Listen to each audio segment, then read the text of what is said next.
سب پہ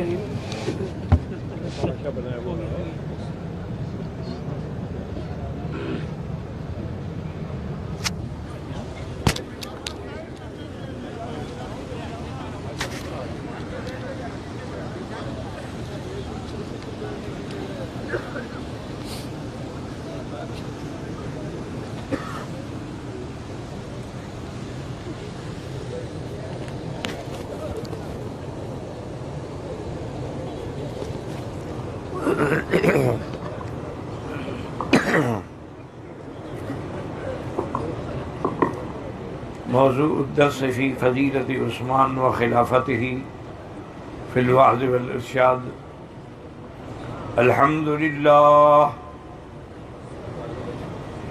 الحمدللہ وکفا والصلاة والسلام علی خاتم الانبیاء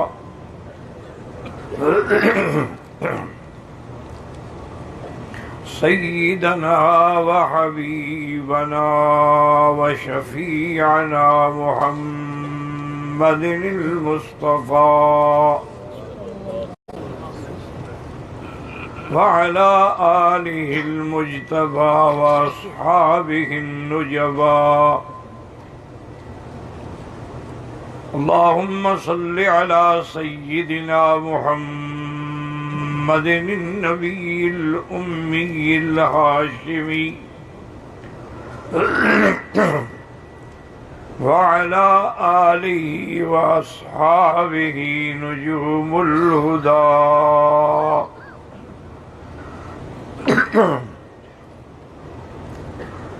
أما بعد فقد قال الله تبارك وتعالى في القرآن المجيد والفرقان الحميد. أعوذ بالله من الشيطان الرجيم. بسم الله الرحمن الرحيم.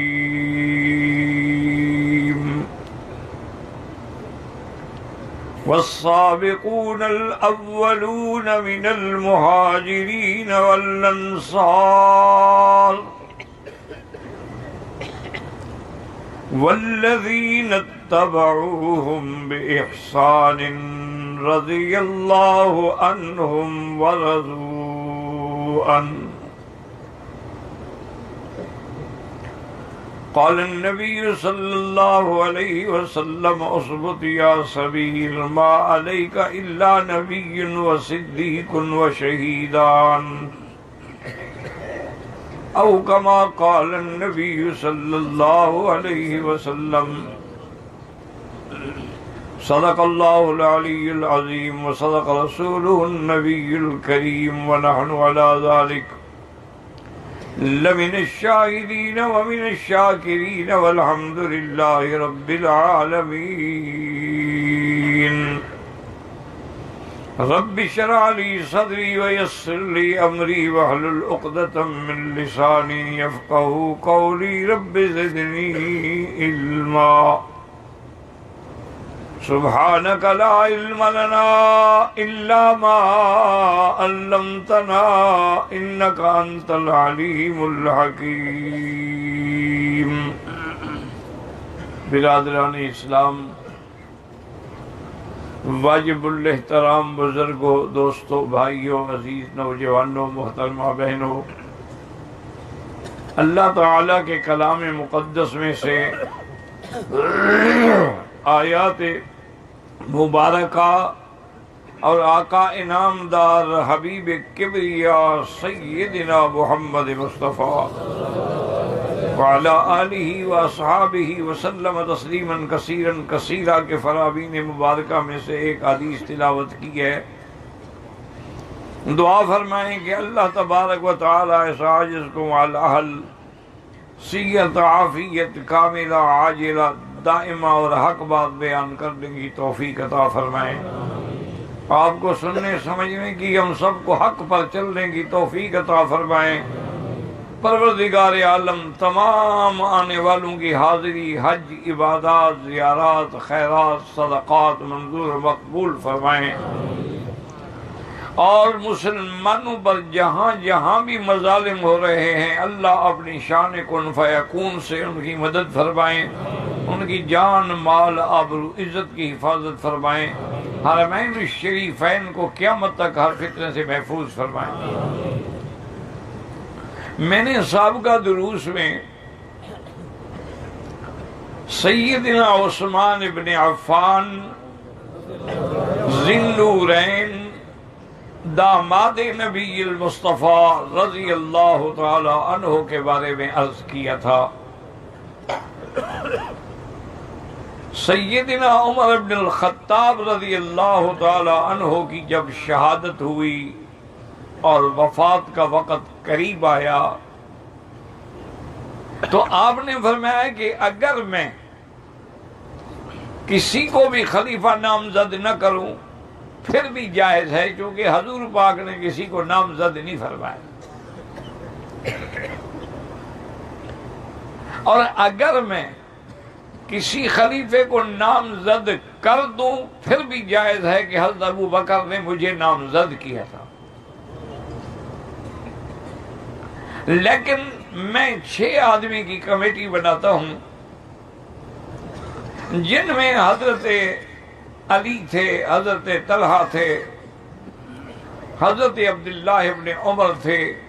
آپ نے فرمایا کہ ان 6 آدمیوں کو یہ اختیار ہے، حضرت عثمان تھے، کہ کسی کو بھی خلیفہ منتخب کر لے لیکن میرے بیٹے کو نہیں کرنا ہے۔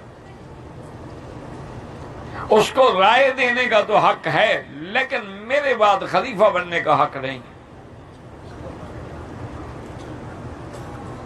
تو تمام 5 کے 5 آدمیوں نے متفقہ طور پر سیدنا عثمان بن عفان رضی اللہ تعالی عنہ کو خلیفہ منتخب فرمایا۔ آپ کی بیعت ہوئی اور حضرت عثمان رضی اللہ تعالی عنہ نے اپنی خلافت کے دور میں اتنی عظیم فتوحات ہوئی ہیں کہ کوئی تصور بھی نہیں کر سکتا کہ سیدنا عمر کے زمانے میں جو 22 لاکھ مربع میل فتح ہوا تھا، حضرت عثمان کے زمانے میں دوگنا ہو گیا، 44 لاکھ مربع میل فتح ہو گیا۔ اور یہ حضرت عثمان کے زمانے میں ہی انطاکیہ سے لے کر تبرستان اور آذربائیجان اور کابل اور یہ سارے ملک جو تھے سب پہ اسلام کا پرچم لہرایا۔ اسی طرح حضرت حذیفہ بن الیمان نے رضی اللہ عنہ نے جب دور گئے نا، آذربائیجان کی طرف گئے اور بڑے بڑے ملک فتح ہوتے چلے گئے، کہاں آپ خود اندازہ کرنا کہ کہاں مدینہ منورہ ہے، کہاں اسپانیہ ہے، کہاں انطاکیہ ہے اور کہاں کابل ہے۔ تو لوگوں میں قرات کا اختلاف تھا اور وہ اختلاف ذرا بڑھنے لگ گیا۔ قرآن چونکہ 7 قراتیں ہیں،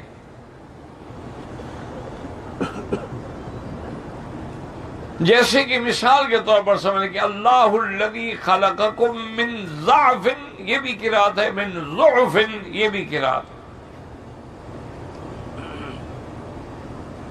قال اركبوا فيها بسم الله مجریہا یہ بھی قرات ہے، مجریہا یہ بھی قرات ہے۔ لیکن لوگوں نے قرات کے اختلاف کو بھی ایک مسئلہ بنا دیا، جیسے آج بھی دیکھتے ہو کہ ہمارے ملکوں میں بھی ضالین اور ضالین پہ جھگڑے ہیں،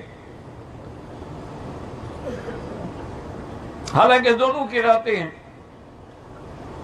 صرف آدمی کو دالین یعنی دال نہیں پڑھنی چاہیے، ضاد پڑھے یا ضاد پڑھے دونوں جائز ہیں۔ تو حضرت حذیفہ بن الیمان نے آ کے حضرت امیر المومنین حضرت عثمان سے عرض کیا کہ حضرت قرات کا اختلاف بڑھ رہا ہے، میری درخواست ہے کہ آپ مہربانی کر کے اللہ کے قرآن کو کسی ایک قرات پہ جمع کر دیں۔ اسی لیے حضرت عثمان کو بھی جامع القرآن کہا جاتا ہے، ورنہ جمع قرآن کا کام تو سیدنا صدیق کے زمانے سے شروع ہو گیا تھا۔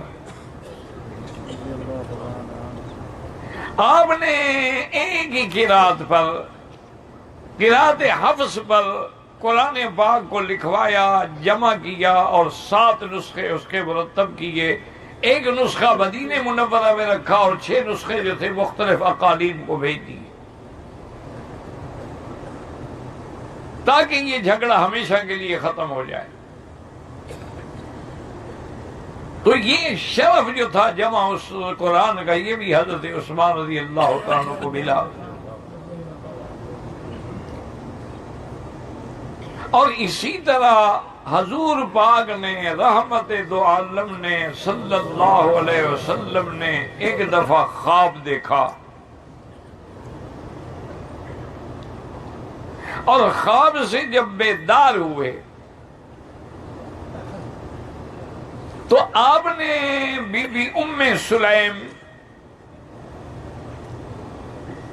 سے فرمایا کہ میں نے خواب دیکھا ہے کہ میری امت میں ایک جماعت ایسی ہوگی کہ یرکبون علی سبج البحر، وہ دریاؤں پر کشتیوں میں سوار ہو کے جہاد کریں گے، اور اللہ تعالی ان کو اصحاب بدر کا درجہ عطا فرمائیں گے۔ بی بی صاحبہ نے کہا حضور اللہ سے دعا کریں گے اللہ مجھے بھی ان میں شامل کر دے، اور میں انت منہم، تم بھی ان میں ہو۔ تو یہ جو حضور کا خواب مبارک تھا، یہ بھی خلافت عثمان میں سچا ہوا کہ آپ نے حضرت پہلا لشکر جو نکلا ہے جہاد کے لیے وہ یزید ابن سفیان کی قیادت میں نکلا ہے۔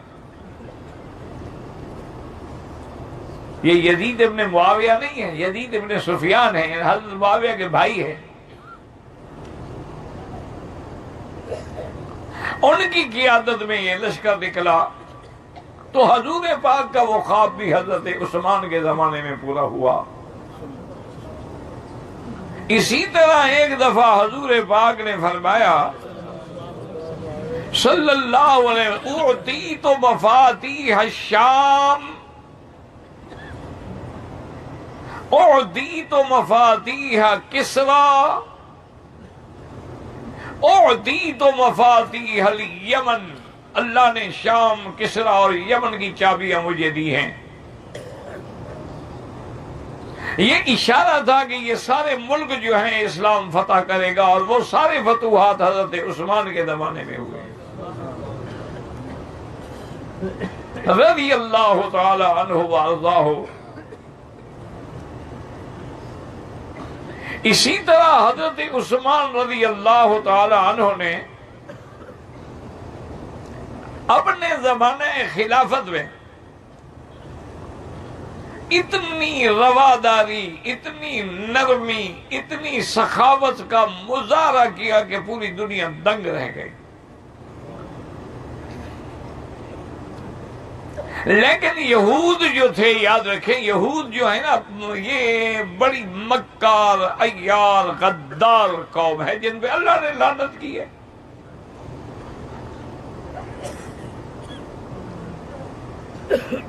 تو اب یہودیوں نے میٹنگ کی کہ اسلام اتنی طاقت پکڑ چکا ہے کہ ہم اسلام کا مقابلہ نہیں کر سکتے، اب تو ہمیں اندرونی طور پہ سازش کر کے ان کو نقصان دینا ہوگا، ورنہ ہم کھل کر مقابلہ نہیں کر سکتے۔ تو عبداللہ ابن سبا یہ یہودی تھا، اس نے شیعت کی بنیاد رکھی اور یہ نعرہ دیا حب اہل بیت کا، اور یہ نعرہ دیا کہ حضرت علی جو ہیں یہ وصی رسول اللہ ہیں، اور حضرت علی ہی امام ہیں، اور حضرت علی ہی خلیفہ بلا فصل ہیں۔ لیکن قریش نے ان سے زبردستی خلافت چھین لی۔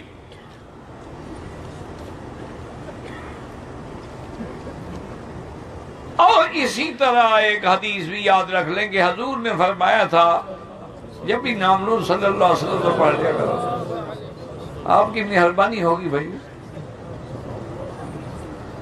انا للہ و انا الیہ راجعون. حضور کے لیے درود کا کہنا پڑے مسلمان کو تو یہ موت کی علامت ہے، قیامت کی علامت ہے کہ اتنی زبانیں ہماری زنگ آلود ہو گئی ہیں، دل سیاہ ہو گئے ہیں کہ حضور کے نام پہ درود نکلتا ہی نہیں. یہ نہیں کہ آپ نہیں پڑھتے، پڑھنے نہیں دیتا. توبہ کریں، استغفار کریں کہ ہم کیوں حضور پاک کے نام سے درود سے محروم ہیں.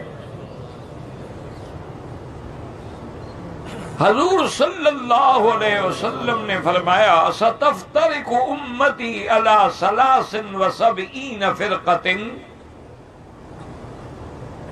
کلہم فی النار.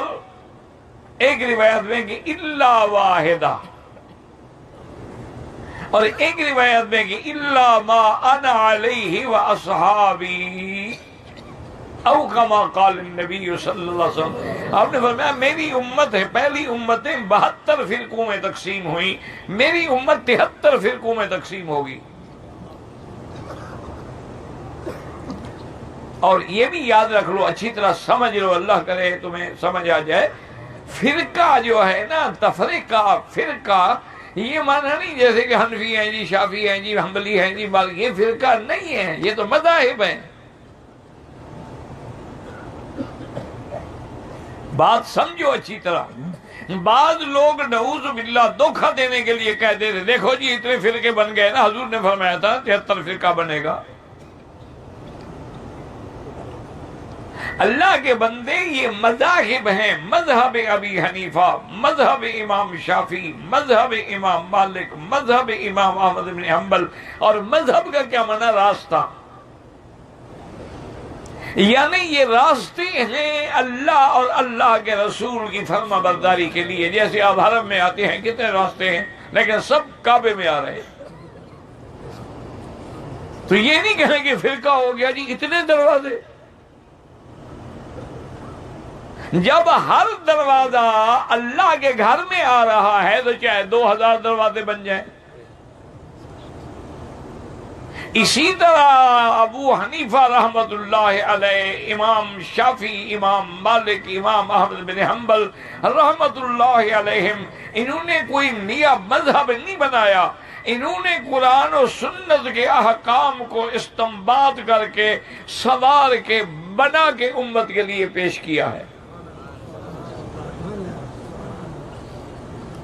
جیسے آپ کسی سنار کے پاس جاتے ہیں اور کہتے ہیں کہ جی یہ سونا ہے 10 تولے اور یہ 10 تولے چاندی ہے، اس کے مجھے میری بیٹی کے لیے زیور بنا کے دیں، ایک نیکلس بنا دیں، ایک بریسلیٹ بنا دیں، ایک ٹیکا بنا دیں، ایک انگوٹھی بنا دیں، ایک پازیب بنا دیں. تو اب اصل تو سونا چاندی ہے نا، تو سنار اس کو بنا کے، سنوار کے، اس کے سجا کے زیور بنا کے آگے رکھ دیتا ہے. اصل قرآن و سنت ہے. ان ائمہ نے فقہی مسائل میں استنباط کر کے امت کے لیے آسانی پیدا کر دی.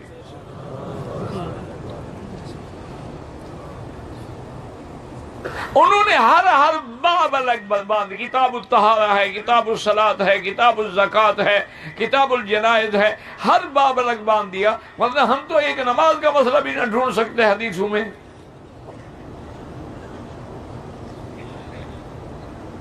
اور پھر انہوں نے یہ بھی بتلا دیا کہ یہ اقوال رسول ہیں، یہ افعال رسول ہیں، یہ تقریری سنت ہے. حضور کے سامنے عمل ہوا، حضور نے انکار نہیں کیا. اپنی طرف سے انہوں نے کوئی مسئلہ پیش نہیں کیا. یاد رکھیں، جو لوگ اللہ کے نبی کے مقابلے پر اپنا مسئلہ پیش کریں وہ تو مسلمان ہی نہیں ہے، امام کیسے بن گئے؟ یہ ضد ہے. ضد میں آ کہہ دیتے ہیں او جی یہ 4 فرقے بن گئے، یہ 4 فرقے. اسی طرح اہل قرآن جو ہے وہ بھی ضد میں آ کے کہہ دیتے ہیں اللہ نے قرآن ایک اتارا ہے، تم نے یہ 6 کتابیں کہاں سے بنا لی ہیں؟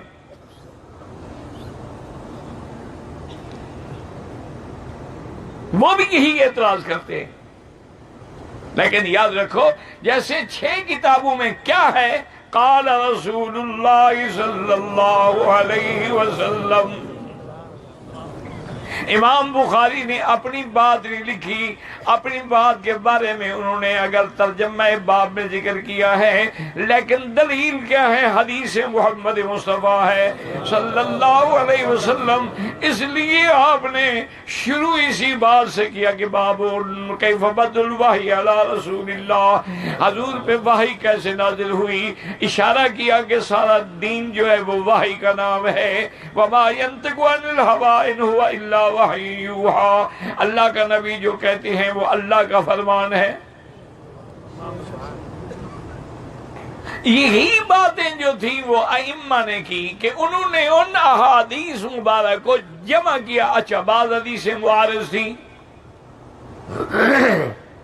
انہوں نے یہ دیکھا کہ پہلی حدیث کون سی ہے، اس کے بعد والی کون سی ہے، لہذا بعد والی ناسخ ہے اور پہلی منسوخ ہے. یا انہوں نے متعارض حدیثوں کو جمع کرنے کی کوشش کی کہ تاکہ دونوں حدیثوں پر عمل ہو جائے. یہ ائمہ کا کام ہے. نعوذ باللہ ثم نعوذ باللہ، ائمہ قرآن و حدیث کے خلاف کیسے جا سکتے ہیں؟ مثلا 2 حدیثیں ہیں. ایک حدیث میں حضور پاک صلی اللہ علیہ وسلم نے فرمایا الماء من الماء، غسل تب واجب ہوگا جب آدمی کا پانی نکلے گا. مانا کیا؟ یعنی میاں بیوی لیٹے بھی ہیں چاہے وہ جماع کر رہے ہیں، لیکن اگر انزال نہیں ہوا، پانی نہیں نکلا تو غسل نہیں ہوگا. یہ بھی حدیث ہے اور صحیح حدیث ہے. اور دوسری صحیح حدیث ہے فرمایا اذا التقى الختان بالختان فقد وجب الغسل، اگر دونوں شرمگاہیں مل جائیں تو غسل واجب ہو جاتا ہے، پانی نکلے یا نہ نکلے. اب دونوں حدیثیں ہیں. تو بعض علماء نے تو یہ کہا کہ جی وہ جو حدیث تھی نا کہ پانی کی جب تک نہ نکلے غسل نہیں ہوگا، وہ ختم ہو گئی. اب یہ آخری حدیث ناسخ ہے کہ جب میاں بیوی کی شرمگاہیں مل گئیں، پانی ہو یا نہ ہو غسل واجب ہو جائے گا. یہ ناسخ ہے، وہ منسوخ ہے.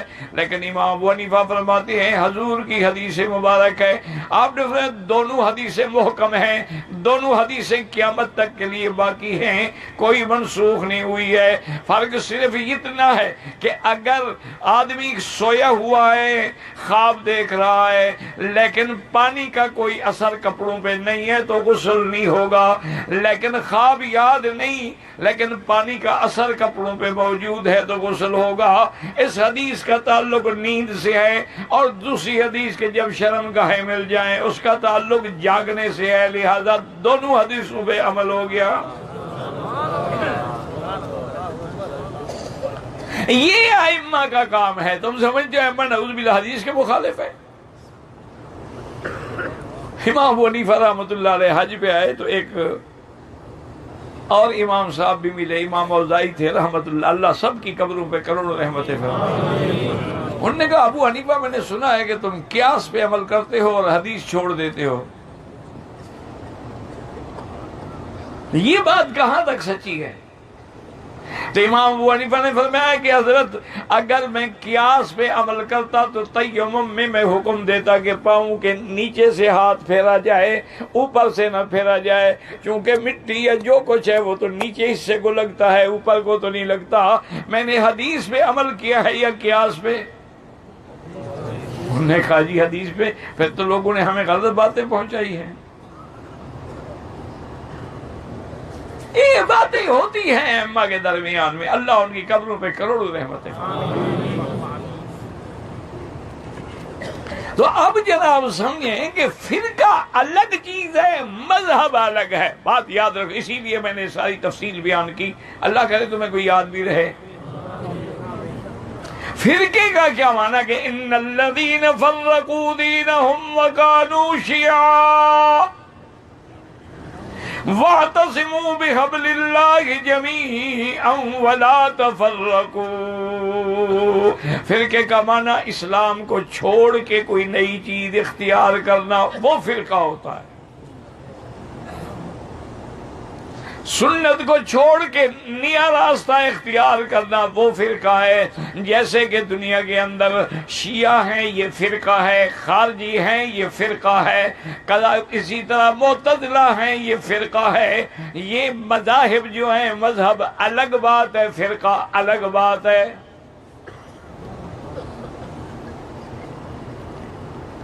اور ایک بات یہاں یہ بھی یاد رکھا، حضور نے فرمایا کہ میری امت کتنے فرقوں میں بٹے گی؟ 73 فرقوں میں صرف ایک جنت میں جائے گا۔ اور یہ بھی یاد رکھ لو کہ وہ 72 فرقہ جو حضور کی امت میں بنا ہے، ان سب کے بنانے والے یہودی ہیں۔ اور آج بھی پورے عالم میں جہاں جہاں اسلام کے خلاف سازش ہے، اس کے پیچھے یہودی کا دماغ ہے۔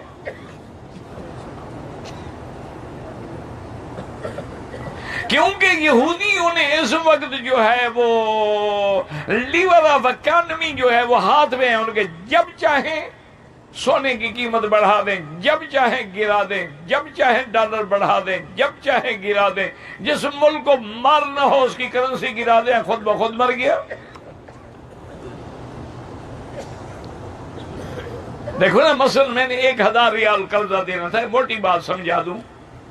پہلے دور میں زیادہ سے زیادہ، پہلے تو برابر تھا، پھر 2 روپے کا ہو گیا، پھر 3 روپے کا ہو گیا۔ تو معنی یہ تھا کہ جب 3 روپے کا ریال تھا تو اگر ہم نے 1000 ریال قرضہ دینا ہے تو 3000 روپے دیتے۔ اب جب 28 کا ہو گیا تو اب تو ہمیں 28 دینا پڑے گا نا،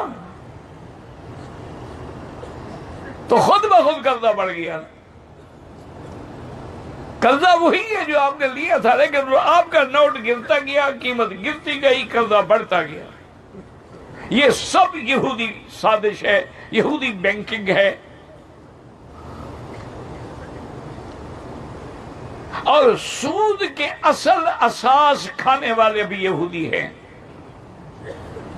سودی بینکاری کے بنیاد رکھنے والے بھی یہودی ہیں، اور تمام فرقوں کی بنیاد رکھنے والے بھی یہودی ہیں۔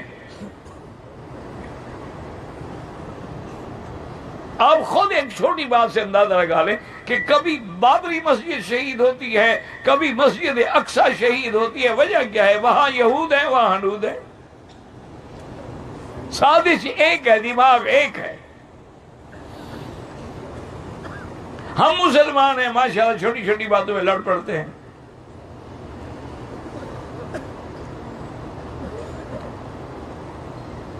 اب جناب یاد رکھیں کہ عبداللہ ابن سبا نے یہ بنیاد رکھی، اور وہ اہل بیت کی محبت کا رنگ دے کر حضرت علی کی خلافت و امامت کا دعویٰ کیا۔ اور یہ مسئلہ بھی دماغ میں رکھیں کہ باطل جب بھی دھوکہ دیتا ہے ملاوٹ سے دھوکہ دیتا ہے، کھل کے کبھی دھوکہ نہیں دے سکتا۔ کیا مانا؟ اگر ایک آدمی دودھ بیچ رہا ہو، آپ لینے جائیں، وہ کہے جی میں 1 کلو دودھ دوں گا لیکن ساتھ 1 پاؤ پانی بھی ڈالوں گا۔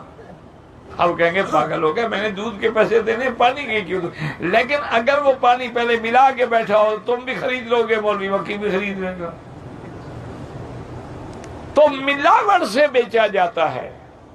اسی طرح اگر کوئی آدمی صحابہ کا انکار کر دے تو کون مانے گا؟ اہل بیت کا نام لے کے صحابہ کا انکار کیا، حضرت علی کا نام لے کے خلافت ابی بکر کا انکار کیا۔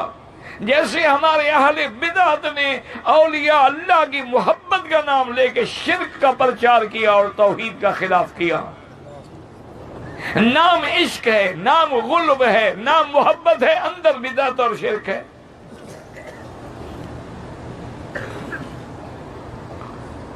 ایسے وہ کہتے کہ جناب سب کچھ کون کہ وہ کہہ کہ نہیں جناب، ہم تو ان کو کہتے ہیں، یہ ان کو کہتے ہیں۔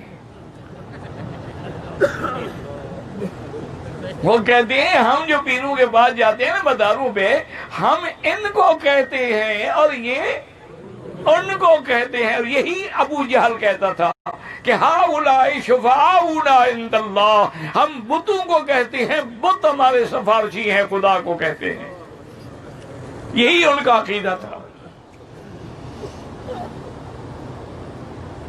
اور اللہ نے فرمایا جن کو تم کہہ رہے ہو کہ وہ مجھے کہیں گے، وہ تو ان کو تو خود ہی پتہ نہیں کہ تم کیا کہہ رہے ہو. ان تدعوہم لا یسمعوا دعاءکم. جب وہ خود میری رحمت کے محتاج ہیں تو تم ان کو کیا کہتے ہو؟ لیکن وجہ کیا ہے؟ وہی دھوکہ. اب عبداللہ ابن سبا نے، اور یہ بھی یاد رکھ لو کہ اہل بیت کی محبت میں صحابہ کی دشمنی یہ شیعہ کا فرقہ بن گیا، اور صحابہ کی محبت میں اہل بیت کی دشمنی یہ خوارج کا فرقہ بن گیا. وہ ان کا بانی جو ہے وہ بھی یہودی ہے. انہوں نے کہا جی حضرت علی جو ہے نعوذ باللہ وہ تو مسلمان ہی نہیں ہے. خارجی کہتے تھے کہ حضرت علی تو مسلمان نہیں ہے، کہ حضور نے منع فرمایا تھا کہ میری بیٹی پر کوئی دوسری عورت شادی نہ کرو. حضرت علی نے تو کئی شادیاں کی، تو حضور کا فرمان نہ مانا، منکر ہو گیا. اور حضرت ابو بکر نے فدق نہ دیا، حضرت علی تماشا دیکھتے رہے. یہ سارا خوارج ہیں، وہ بھی گمراہ ہیں اور وہ بھی گمراہ ہیں. اب جناب انہوں نے تقریباً 900 آدمیوں کی ایک جماعت ادھر ادھر سے اکٹھی کر لی اور مدینہ منورہ میں آگے ڈیرا لگا لیا. اور سب سے پہلا حملہ سیدنا عثمان پہ جب ہوا، آپ جمعے کے لیے تشریف لے آئے تو وہ پہلے پروگرام بنا چکے تھے. مسجد کے ہر کونے سے لوگ کھڑے ہو گئے، ہم آپ کے پیچھے نماز نہیں پڑھتے، آپ جمعہ نہیں پڑھا سکتے. حضرت عثمان نے بات کی اور شور میں دب گئی، اور جو صحابہ آرام سے بیچارے انہوں نے بھی کوشش کی، کسی نے نہ سنی. آخر انہوں نے حضرت عثمان کو خطبہ نہ پڑھنے دیا، منبر سے اتار دیا، اور وہ عصا مبارک جو حضور کا تھا، جو ابو بکر کے پاس تھا، پھر عمر کے پاس تھا، پھر عثمان کے پاس تھا، اس کو بھی توڑ ڈالا.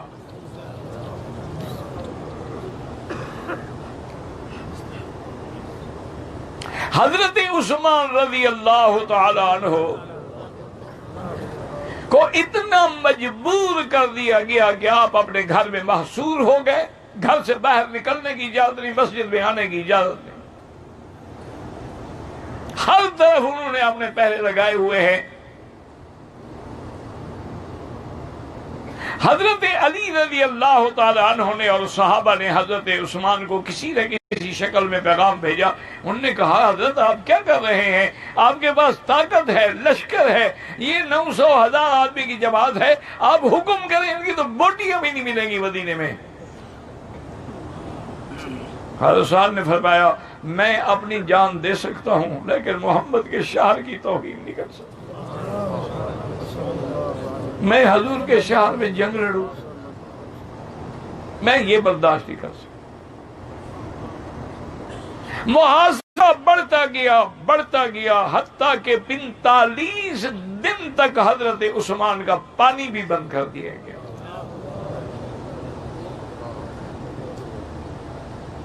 ایک دن سیدنا عثمان رضی اللہ تعالی عنہ اپنے گھر کی دیوار کی چھت پہ تشریف لے آئے.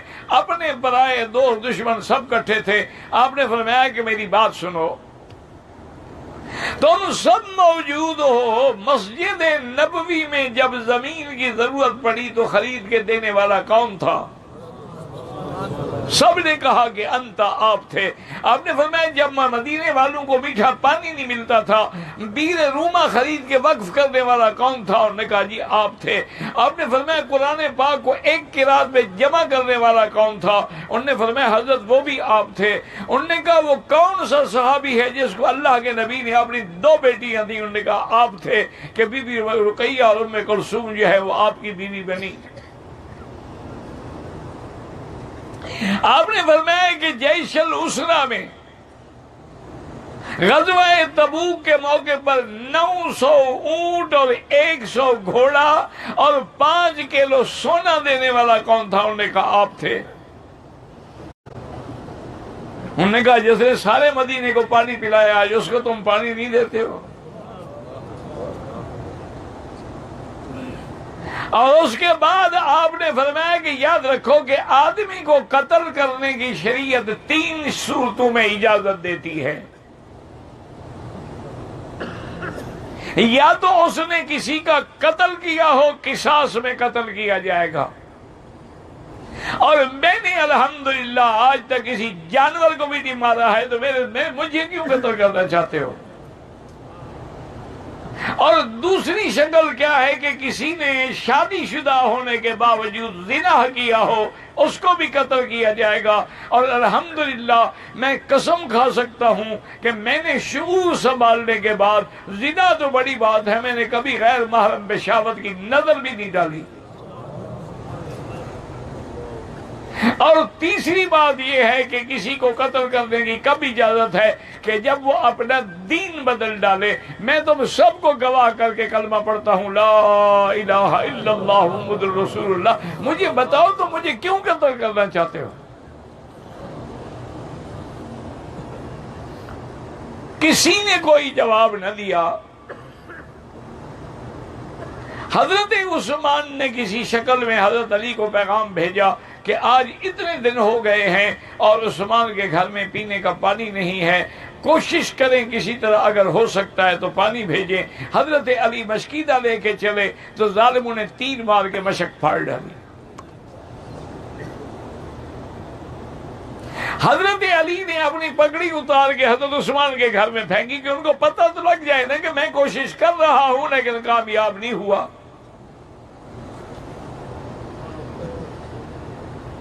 حضرت علی نے حکم دیا کہ جتنے نوجوان ہیں، حسن ہیں، حسین ہیں، طلحہ ہیں، عبداللہ ابن عمر، سب حضرت عثمان کے گھر پہ پہرا دیں. اور آپ نے فرمایا کہ حسن حسین تم دروازے پہ کھڑے ہو جاؤ، جان دے دینا، لیکن عثمان کے خلاف کسی کو دروازے کے اندر داخل نہ ہونے دینا. لیکن خدا کی شان ہے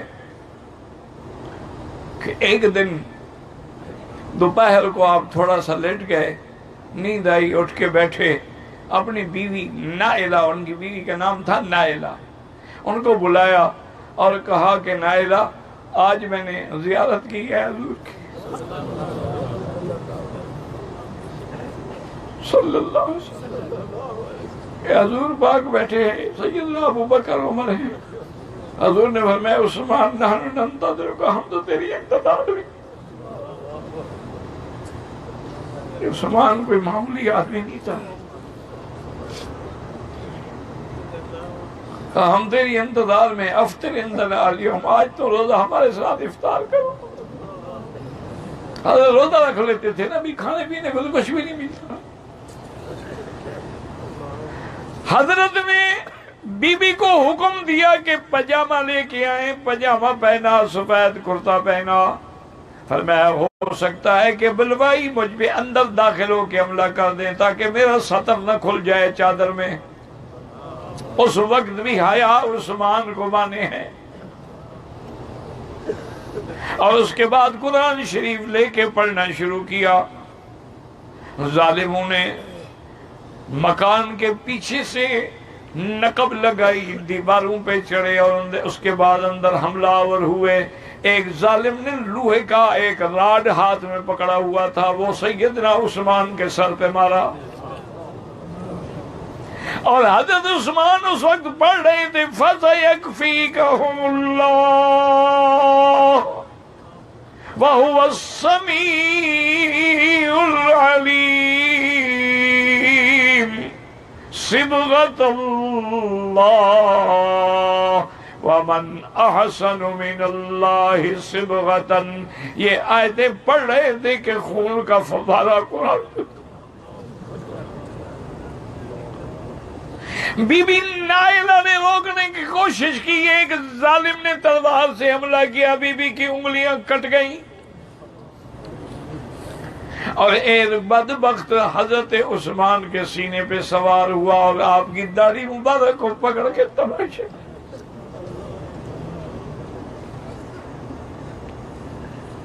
اللہ اکبر. بی بی کیا کر سکتی تھی باسوا رونے کے اور بد دعا کرنے. حضرت عثمان رضی اللہ تعالیٰ عنہ اسی عالم میں شہید ہوئے. یاد رکھیں حضرت عمر کی شہادت کا گواہ مسجد کا محراب ہوگا اور عثمان کی شہادت کا گواہ اللہ کا قرآن ہوگا کہ عثمان کے خون اس قرآن پہ گرا ہے. اور وہ قرآن آج بھی برٹش میوزیم میں لندن کے اندر موجود ہے جس پہ خون عثمان ہے. حضرت شہید ہو گئے لیکن منافقوں نے دشمنوں نے ایسا گھیرا ڈالا کہ اس مظلوم کی لاش مبارک بھی 2 دن تک گھر سے نہیں نکالنے دی. 2 دن کے بعد بڑی مشکل سے صحابہ حضرت علی اندر آئے اور آپ کی میت مبارک کو لے کے چلے. صرف 18 آدمی تھے جو آپ کے جنازے میں شریک ہوئے. دشمن جنازے پر بھی پتھر برساتے رہے. جبیر ابن مطعم نے آپ کا جنازہ پڑھایا اور مسجد نبوی کے آخری کونے میں آپ کو دفن کر دیا. اور حضرت علی نے فرمایا کہ قبر پہ بھی پہرا لگائیں کہیں ظالم آپ کی قبر کی بھی بے حرمتی نہ کریں. اور یہ سارے تقدیر کے فیصلے ہیں.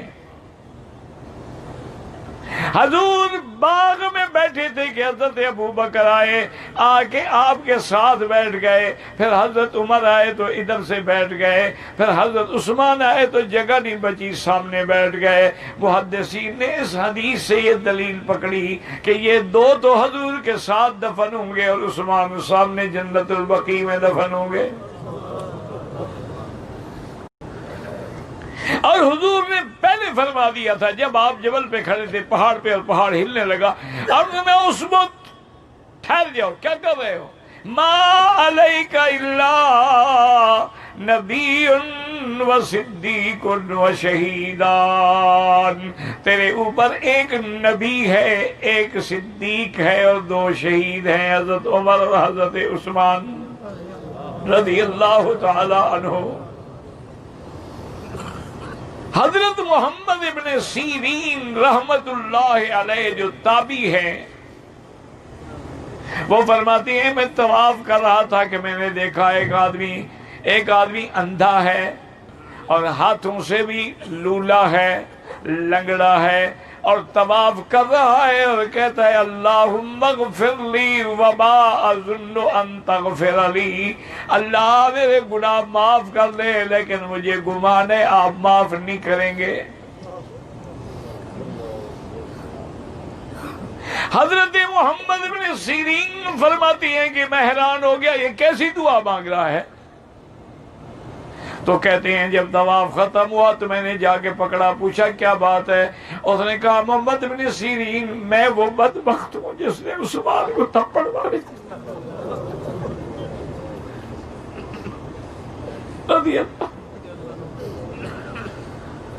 میں نے حضرت عثمان کے منہ پہ تماشے مارے تھے.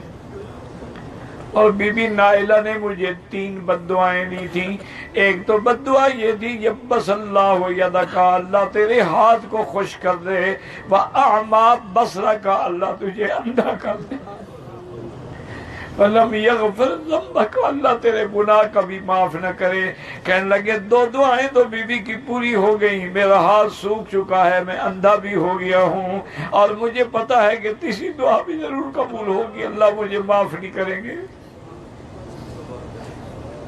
اس لیے میں یہ دعا مانگ رہا تھا. اور یاد رکھیں برادران اسلام کہ حضرت عثمان کی شہادت کے بعد پورا عالم اسلام فتنے کا شکار ہو گیا. سارے فتوحات رک گئے اور عالم اسلام میں مسلمانوں میں جنگیں چھڑ گئیں. یہودی اپنی سازشوں میں کامیاب ہو گئے. دعا کریں اللہ یہودیوں کی سازشوں کو ختم کرے. اللہ اس بلد الامین کی حفاظت فرمائے اور اللہ پاکستان کو بھی یہود اور حنود کی سازشوں سے محفوظ رکھے.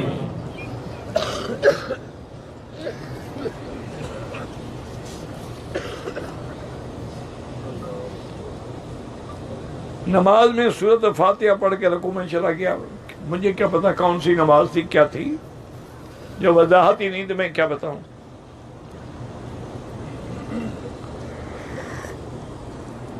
کہتا جی کہ حرم میں عورتیں مردوں کے آگے کھڑی ہو جاتی ہیں. حنفی مسلک میں تو بھائی پیچھے والوں کی نماز نہیں ہوتی, یا اگر درمیان میں ہوں تب بھی نماز نہیں ہوتی.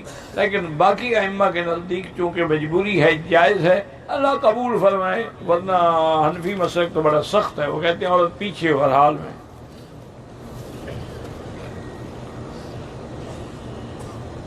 کہتے ہیں حتیم میں ملتزم پہ حجر اسود پہ عورتیں گھسی ہوتی ہیں, ان کے جسم مردوں کے جسم کو لگتے ہیں. میری بیٹی بوسہ دینا یا ہاتھ لگانا سنت ہے, غیر مرد کو بدن لگانا حرام ہے. ایسی سنت پہ عمل کرنے کا کیا فائدہ کہ تم حرام کا ارتکاب کرو, ثواب سے زیادہ گناہ ہوگا. جب اللہ نے تمہیں اجازت دی ہے دور سے اشارہ کر دو بس.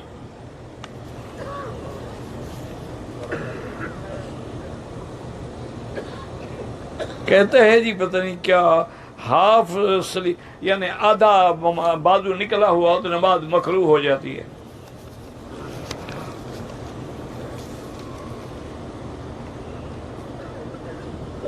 جمعہ کی نماز کی تعداد 8 ہے, یا نہ 8 ہے نہ 12 ہے. جمعہ کی 2 رکعتیں ہیں, اس سے پہلے 4 سنتیں ہیں اور بعد میں 4 سنتیں ہیں, اور 6 بھی پڑھو تو ثابت ہے حدیث میں. ظہر کی نماز سے پہلے 4 سنتیں مؤکدہ ہیں, پھر 4 رکعت فرض ہیں, پھر 2 رکعت سنتیں مؤکدہ ہیں. 1400 سال گزر گئے, مسلمان ابھی تک رکعتیں گنتا. کافروں نے اسلام کو مٹانے کے لیے کیا کیا سازشیں کی, ہم ابھی تک انہی مسئلوں میں لڑ رہے ہیں. انا للہ و انا الیہ راجعون. اللہ کے بندے سنت مؤکدہ ہے, باقی ائمہ کے نزدیک مطلق سنت ہے, وہ صرف 2 رکعت بھی پڑھ لیتے تو کوئی جتنا پڑھے گا اتنا اللہ اجر دیں گے.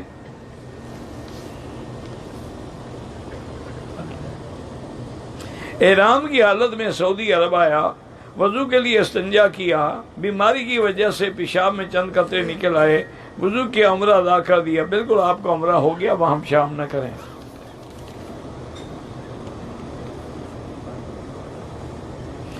بہرحال جو لوگ مسجد عائشہ سے یا جیرانہ سے عمرہ کرتے ہیں, جتنی دیر عمرہ کرتے ہیں اتنی دیر اگر طواف کرتے رہیں تو طواف کا ثواب زیادہ ہے.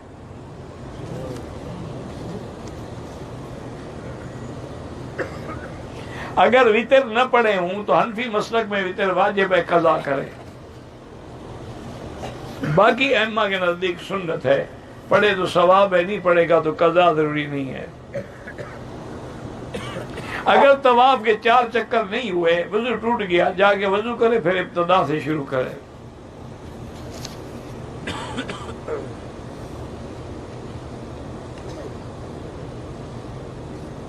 بہرحال حرم میں داخل ہوتا ہوں, مجھے خیال آتا ہے کہ شاید پیشاب آ رہا ہے یا قطرے نکلے, تو چیک کر لیا کرو نا کپڑے کو. صرف وہم میں آ کر تو اپنی نمازیں خراب نہ کرو. اگر کپڑے پہ کوئی داغ نہیں, مانا یہ ہے کہ وہم ہے تمہارا.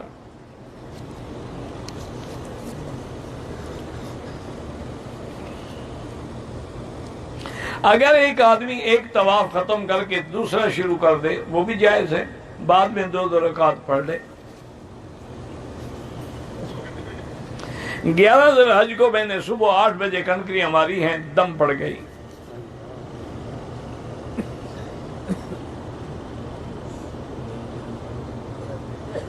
مجھے میرے سیٹھ نے حج کے فریضے کے لیے بھیجا ہے جملہ اخراجات کے ساتھ. حج فرض کہلائے گا, بالکل فرض کہلائے گا. جب اس نے آپ کو پیسے دے دیے پر حج فرض ہو گیا. اللہ کے علاوہ کسی کو غیب کا علم تھا, اللہ کہتے ہیں کسی کو نہیں. اللہ کی مانو یا تمہاری مانو؟ اللہ فرماتے ہیں کہ لا یعلم من فی السماوات والارض الغیب الا اللہ, اللہ کے سوا کوئی عالم الغیب نہیں.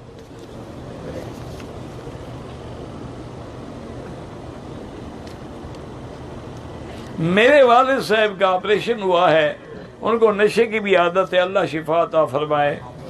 اللہ ہر وہ آدمی جو منشیات میں مبتلا ہیں, مخدرات میں, اللہ ان کو شفا کاملہ عطا فرمائے اور اس وبا سے ان کو نجات عطا فرمائے.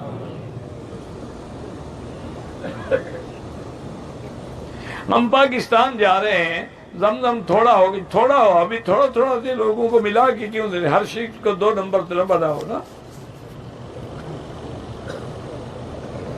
ہم نے 11 ذی الحج کو صبح 8 بجے کر کے ہماری دم پڑ گئی، اپنی بھی اور ایک آدمی کا وکیل دونوں پہ دم پڑ گئی۔ میرا لڑکا عمر 26 سال ہے، پیشاب کی اور گیس کی وسوسے آتے ہیں، بار بار وضو کر، وسوسے کا کوئی علاج نہیں دنیا کے پاس، یہ ایک بیماری ہوتی ہے، اس کو عربی میں کہتے ہیں وسواس القہری۔ کسی سائیکاٹرسٹ ڈاکٹر کے پاس چلے جائیں، دوائی دیں گے ٹھیک ہو جائے گا۔ اگر کسی عورت کو لیکوریا کی بیماری ہے، وہ نماز بھی پڑھ سکتی ہے، طواف بھی کر سکتی ہے، لیکن احتیاط کرے، پیڈ ویڈ باندھ کے، تاکہ اللہ کے حرم میں کوئی قطرہ نہ گرے۔ اللہ ہر مسلمان کے بچوں کو صالح بنائے اور ان کو اپنے والدین کا فرما بردار بنائے۔ حیض کی حالت میں عورت آپ کے درس کی جگہ پہ آ سکتی ہے؟ بالکل نہیں آ سکتی، یہ تو حرم کی چھت ہے، عورت تو حرم میں اندر داخل ہی نہیں ہو سکتی، وہ باہر سین میں بیٹھی رہے۔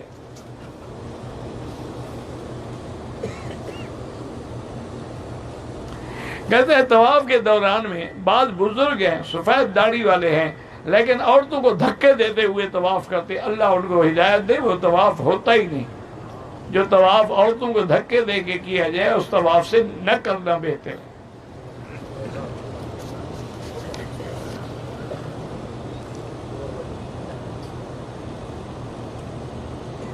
اللہ تعالیٰ نے حضور کو عالم الغیب نہیں بنایا، اخبار عن الغیب، اظہار عن الغیب، انباء عن اطلاع دی غیب۔ یہ نہیں کہ آپ عالم الغیب، پورے قرآن میں علم غیب ما سوا اللہ کے کسی کے لیے نہیں آیا۔ اللہ نے خبر دی، اب حضرت آدم کا قصہ ہے قرآن میں، اللہ نے خبر دی ہے۔ جدے ہم سامان لینے کے لیے گئے، واپسی پہ احرام نہیں باندھا، کوئی دم نہیں، چونکہ جدہ میقات نہیں ہے۔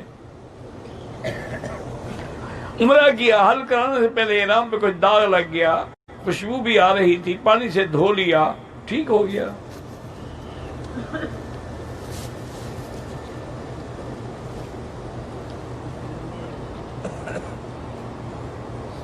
بہرحال آپ معارف القرآن تفسیر پڑھتے ہیں، اچھا کرتے ہیں، لوگوں کی باتوں میں نہ آئے، وہ بڑی آسان تفسیر ہے، حضرت نے عام لوگوں کے لیے لکھی تھی، وہ علماء کے لیے نہیں، ہم جیسے عام لوگوں کے لیے۔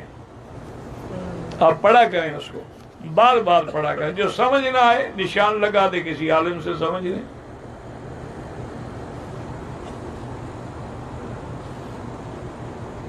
دو 2013 میں حج کیا تھا، والد صاحب معذور تھے، 10 دن حج کو وکیل مقرر کیا، 11 دن حج کو زوال سے پہلے کر گیا ہماری، وہ تو دم پڑ گئی۔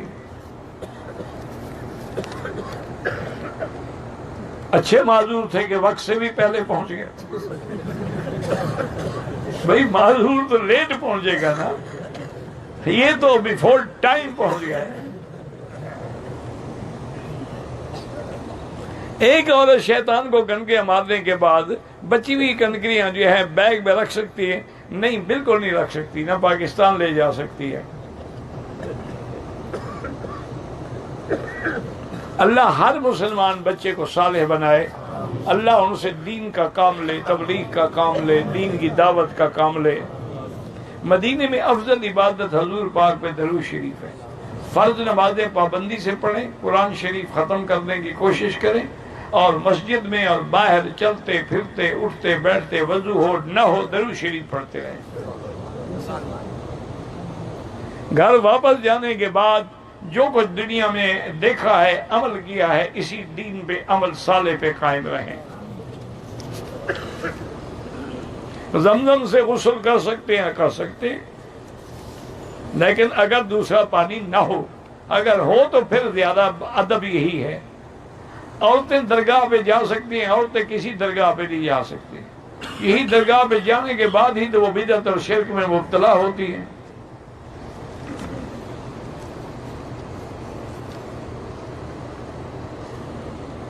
حاملہ ہے لڑکی، ہونے کے لیے کیا پڑھے؟ سورۃ یوسف پڑھ کے اللہ سے دعا کرے۔ کوئی لڑکا مانگتا ہے، کوئی لڑکی مانگتا ہے، عجیب بات ہے. تو اللہ پہ یقین کیوں نہیں کرتے ہو؟ اس کی جو مرضی ہوگی دے گا. یہب لمن یشاء اناثا ویہب لمن یشاء الذکور، جس کو چاہیں لڑکی دیں، جس کو چاہیں لڑکا دیں، جس کو چاہیں جوڑے دیں، جس کو چاہیں ایک بھی نہ دیں. طائف گئے بغیر احرام کے واپس آ گئے. دوسرے دن جنانہ سے احرام باندھ کے عمرہ کیا. دم ہے. اگر آپ طائف سے عمرہ کر لیتے تو دم نہ پڑتا. زندہ لوگوں کے لیے آپ عمرہ کریں، پھر ان کے لیے دعا کریں کہ اللہ اس کا ثواب فلاں کو عطا فرما.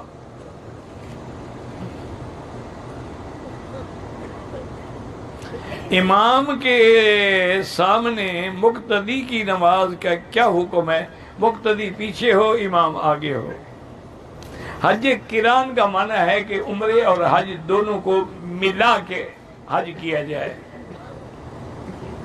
بہرحال طواف قدوم سنت ہے، نہیں کیا کوئی جرمان نہیں. طواف زیارت کیا شکر کرو. اب طواف قدوم کے دہرانے کی ضرورت نہیں ہے.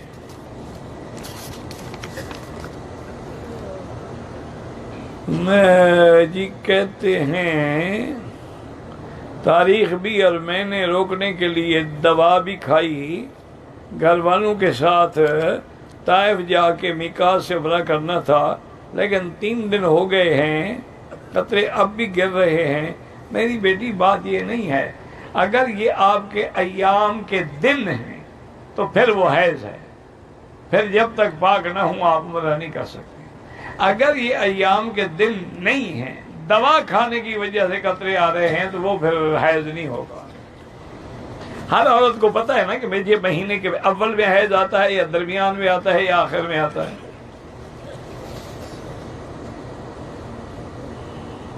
میں نے 10 ذی الحجہ کو بھی نام قربانی کے بعد دوسرے کے سر پہ حلق کیا، کوئی حرج نہیں.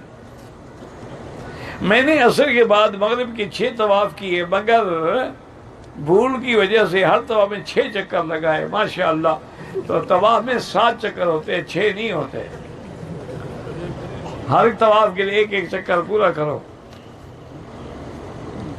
عبدالعزیز اچھا وہ ہمارا طالب ہے بیچارہ، اس کی والد فوت ہو گئے. اللہ مغفرت فرمائے، اللہ درجات بلند فرمائے، اللہ ان کو صبر جمیل عطا فرمائے.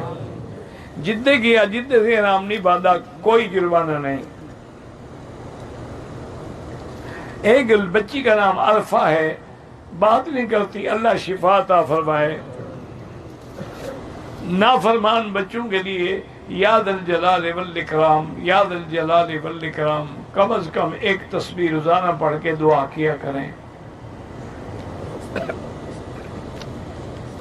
اچھے کاروبار کے لیے استغفار زیادہ کریں. رشتے کے لیے 3 دفعہ سورۃ الرحمن، 3 دفعہ سورت پڑھ کے روزانہ دعا کریں.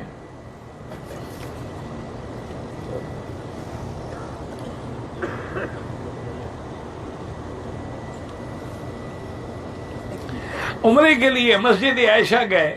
عمرہ پورا کر کے میاں بیوی نے بال نہیں کاٹے تھے. احرام کی حالت میں ظہر کی نماز کے بعد طواف وداع کر لے، وہ ہو جائے گا، لیکن بال تو کاٹو نا، احرام سے تو نکلو.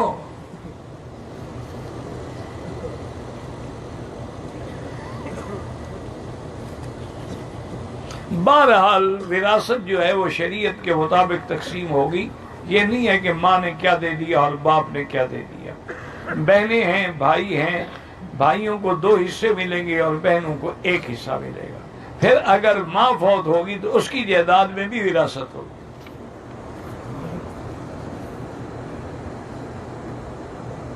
کعبہ شریف کے دیواروں سے لوگ کپڑا رگڑتے ہیں، بالکل بدعت ہے. جس احرام میں ہم نے حج کیا ہے اگر ہم رکھ لیں کہ اسی میں ہمیں کفن دیا جائے، کوئی حرج نہیں. رات کو مجھے سکون والی نیند نہیں آتی ہے تو نہ آئے نہ بیٹھ کے قرآن شریف پڑھا کرو، پھر انشاءاللہ آ جائے گی. فلمیں دیکھو گے تو نہیں آئے گی. جب بھی نیند نہ آئے نا آپ قرآن شریف پڑھیں، حدیث شریف پڑھیں. دیکھیں آتی ہے کہ نہیں آتی، پھر شیطان نہیں جاگنے دیتا نا.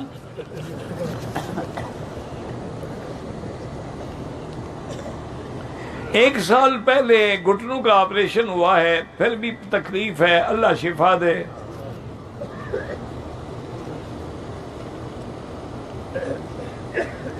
کوئی آدمی نمازیں پڑھتا ہے لیکن جماعت تبلیغ میں وقت نہیں لگاتا، کوئی بات نہیں، نماز پڑھ رہا ہے، یہی تبلیغ کی برکت ہے نا کہ نماز تو پڑھ رہا ہے نا۔ بہت ساری عورتیں چہرے کا پردہ نہیں کرتی تو پاؤں کا پردہ کرتی۔ فتنہ پاؤں میں ہے یا چہرے میں ہے؟ پردے کا مقصد کیا ہے؟ فتنے سے بچنا۔ اگر فتنہ ہی کھلا ہوا ہے تو پھر پردے کی ضرورت ہی کیا ہے؟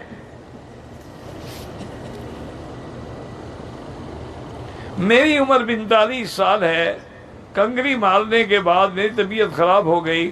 11 ذی الحج کو میں نے طواف کیا اور سائی پھر کی، ٹھیک ہو گیا۔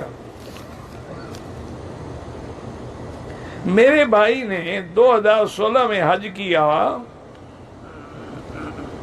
طائف گئے، احرام باندھ کے عمرہ نہیں کیا، ان پہ دم ہے۔ 8 سال ہو گئے، اولاد نہیں ہے۔ دونوں میاں بیوی پہلے ٹیسٹ کراؤ، جس میں نقص ہو علاج کرو، اور اس کے بعد سورۃ یوسف پڑھ کے دعا کیا کرو۔ طائف جانے سے آدمی بالکل مسافر ہو جاتا ہے۔ طائف تو تقریباً 100 کلومیٹر سے بھی زیادہ ہے، 78 کلومیٹر پر آدمی مسافر ہو جاتا ہے۔ شادی کو 17 سال ہو گئے ہیں، 2 بیٹیاں ہیں، اولاد نہیں ہے تو اولاد تو ہے نا بیٹیاں، اللہ کا شکر کرو۔ ان کو تم اولاد نہیں سمجھتے ہو۔ اگر بیٹیاں نہ ہوتی تو حضرت کہاں سے پیدا ہوتے ہیں؟ آپ کی ماں بھی تو کسی کی بیٹی تھی نا۔ کنکریاں مارتے ہیں، کنکریاں کہاں جاتی ہیں؟ اگر ہم نہ اٹھائیں تو اٹھا لی جاتی ہیں۔ مزدلفہ میں رات گزاری، رات کے آخری حصے میں مینا روانہ کر دیا، فجر کی نماز مزدلفہ میں نہیں پڑھی، دم پڑ گیا۔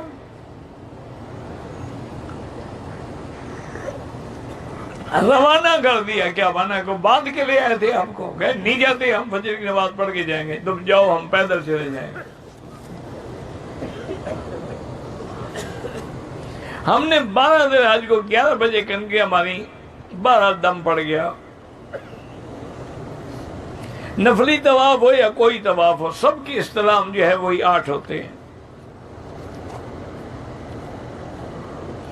اگر احرام میں عورت کا چہرہ نظر آتا ہو، طواف بھی ہو جاتا ہے احرام، لیکن آگے کپڑا لٹکا کے رکھے، کیونکہ بی بی عائشہ فرماتی ہیں کہ صدلنا علی وجوہنا، جب لوگ آتے تھے تو ہم کپڑا آگے گرا دیتے تھے۔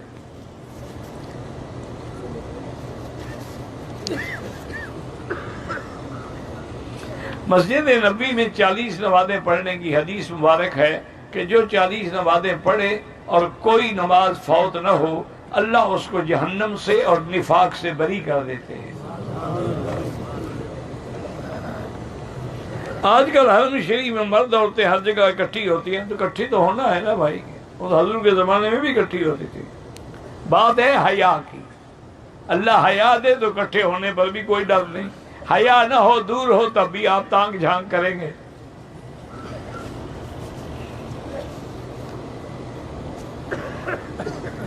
اگر کسی عورت یا مرد کا پیشاب نکل جاتا ہو تو ہر نماز کے لیے نیا وضو کرے، پھر اگر نماز میں نکل جائے تب بھی کوئی حرج نہیں، لیکن نیچے کوئی چیز باندھ کے رکھے تاکہ مسجد پلید نہ ہو۔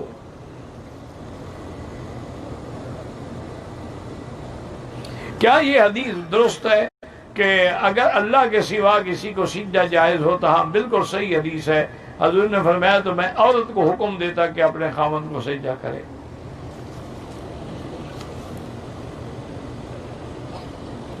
عمرے کے دوران دایاں کندھا جو ہے وہ 7 چکروں میں اپنا استباع رکھنا ہے۔ شادی کی ہو گئی، اولاد نہیں ہے، سورۃ یوسف پڑھ کے دعا کرو، علاج بھی کراؤ، عمرہ کرو، طواف کرو، مرحوم کے لیے جو چاہے کرو۔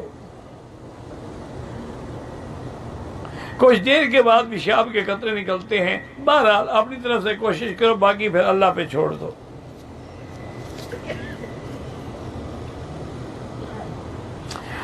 اگر حج سے فارغ ہو گئے 15 دن سے زیادہ مکے میں رہنا ہے، عمرہ کرنا چاہتے ہیں بالکل کر لیں، چاہے مسجد عائشہ سے کریں، جیرانہ سے کریں، طائف سے کریں۔ میں نے 10-11 دانے چاندی کے چھلے پتہ نہیں کیا دیکھ لیے ہیں، چاندی کا چھلا بھی پہن سکتے ہیں، انگوٹھی بھی پہن سکتے ہیں۔ میرا بھائی سماع موتا کا مسئلے میں اختلاف ہے، بعض صحابہ بھی قائل ہیں، بعض صحابہ قائل نہیں ہیں، آپ جھگڑے میں نہ پڑیں۔ دونوں فریق جو ہے الحمدللہ مسلمان ہیں، کوئی کافر نہیں ہے۔ وسیلہ واسطے کے بغیر اللہ سے براہ راست دعا مانگیں۔ جو آدمی سماع کا قائل نہیں، اس کے پیچھے نماز ہو جاتی ہے، ہاں ہو جاتی ہے۔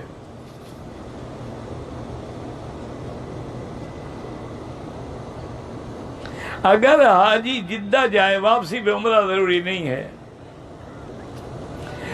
ہر نماز کے بعد اجتماعی دعا کرنا خلاف سنت ہے، کبھی کر لیا کرو، کبھی نہ کیا کرو۔